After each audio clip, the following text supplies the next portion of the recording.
नमस्कार, जय श्री कृष्ण। मेरा नाम है जोशी आशीष और आप देखना शुरू कर चुके हैं ज्योतिष की दुनिया का आपका अपना YouTube channel the Rudra astrology. आज हम अक्षय तृतीया के विषय में चर्चा करने वाले हैं कि अक्षय तृतीया के दिन कौन से महापर्व आते हैं। अक्षय तृतीया के दिन आपको क्या करना चाहिए, क्या नहीं करना चाहिए, क्या करेंगे तो अक्षय मतलब कि कभी न खत्म होने वाला फल आपको प्राप्त होगा। और इस अक्षय तृतीया के दिन कौन से विशेष योग है और इस वर्ष ऐसे भी योग बन रहे हैं जिसमें आपको शुभ कार्य नहीं करने चाहिए। तो अक्षय तृतीया के दिन अगर आप मकान बनाना चाहते हैं, नींव पूजन करना चाहते हैं, गृह प्रवेश करना चाहते हैं, दुकान लगाना चाहते हैं, व्यापार लगाना चाहते हैं या फिर वाहन खरीदना चाहते हैं, कोई भी शुभ कार्य करना चाहते हैं तो यह अबूझ मुहूर्त आपके लिए है या नहीं है। अगर पूरा वीडियो देखेंगे तो सारी जानकारी शास्त्र प्रमाणों के साथ आपको समझ आ जाएगी। चलिए वीडियो को शुरू करते हैं और जानते हैं अक्षय तृतीया के विषय में एक संपूर्ण विश्लेषणात्मक शास्त्र प्रमाणों के साथ चर्चा।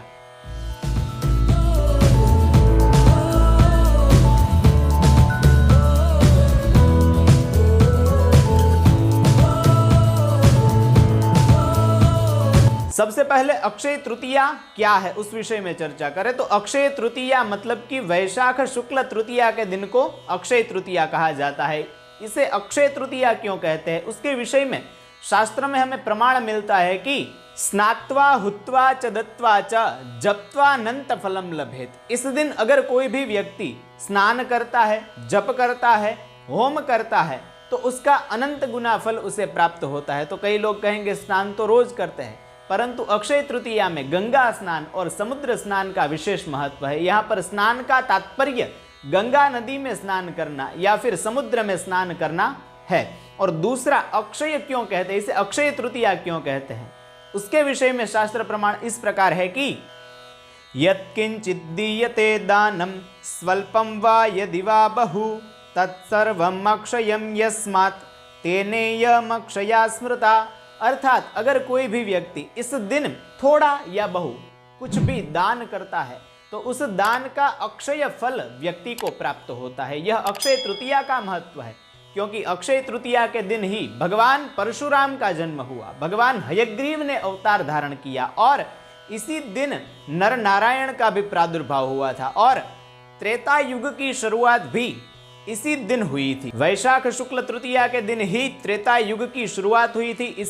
इसीलिए इसे युगादि तिथि भी कहा जाता है। बहुत ही फल शास्त्रों में इस तिथि के विषय में बताया है, बहुत ही महत्व इस तिथि को दिया है, इसीलिए इसे अक्षय तृतीया कहा जाता है। और अक्षय तृतीया में जो कोई भी व्यक्ति समुद्र स्नान करता है, गंगा नदी में स्नान करता है, कुछ भी दान करता है या फिर यव का दान, इसमें यवदान का विशेष महत्व बताया है कि अगर आपको आहुतियां देनी है तो यव की आहुतियां दीजिए, जौ की आहुतियां दीजिए, और या फिर दान करना है तो जौ का दान कीजिए।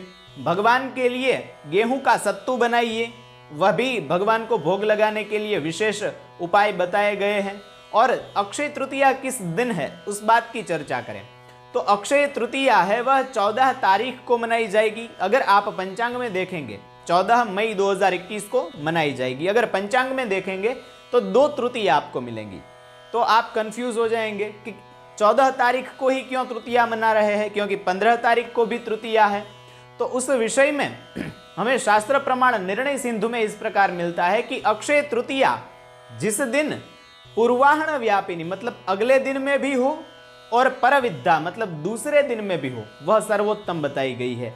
तो अक्षय तृतीया इस वर्ष तृतीया तिथि की बात करें तो 14 तारीख को सुबह 5:39 से शुरू होकर अगले दिन 15 तारीख को 7:59 तक रहेगी। मतलब कि अगर आप भारत के किसी भी शहर में रहते हैं तो आपके यहाँ का सूर्योदय 6 बजे के आसपास होगा। तो 5:39 पे शुरू होगी मतलब सूर्योदय से पहले हो जाएगी, मतलब अगले दिन में तृतीया है, पूर्वाहण व्यापिनी हो गया। और परविद्या मतलब कि 15 तारीख को भी 6 बजे के आसपास ही सूर्योदय होगा। सामान्यतः बता रहे हैं प्रत्येक शहर में सूर्योदय का समय अलग अलग होता है, पर प्रायः 6 बजे तक में सूर्योदय हो जाता है। तो 6 बजे के बाद मतलब यहाँ 7:59 तो उसी दिन परविद्या भी हो गई, दूसरे दिन में भी है, पहले दिन में भी है। तो 14 तारीख को ही अक्षय तृतीया का त्योहार मनाया जाएगा। अब इसमें एक निषेध वाली बात आ जाती है एक संक्रांति जिस दिन हो उस दिन हमें कोई भी शुभ कार्य नहीं करना चाहिए। जैसे आपने पहले देखा, हमने पहले बताया कि कुछ ऐसे विशेष योग है कि जिसमें आपको शुभ कार्य करने से रोक रही है अक्षय तृतीया। ऐसा कौन सा योग है? तो वह है संक्रांति, सूर्य संक्रांति।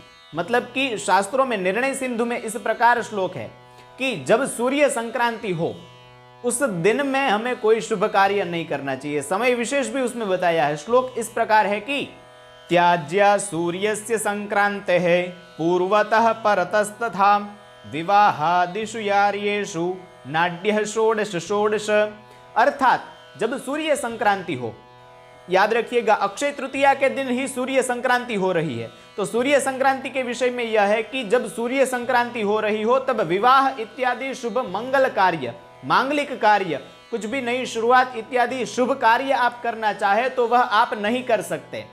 कितने समय?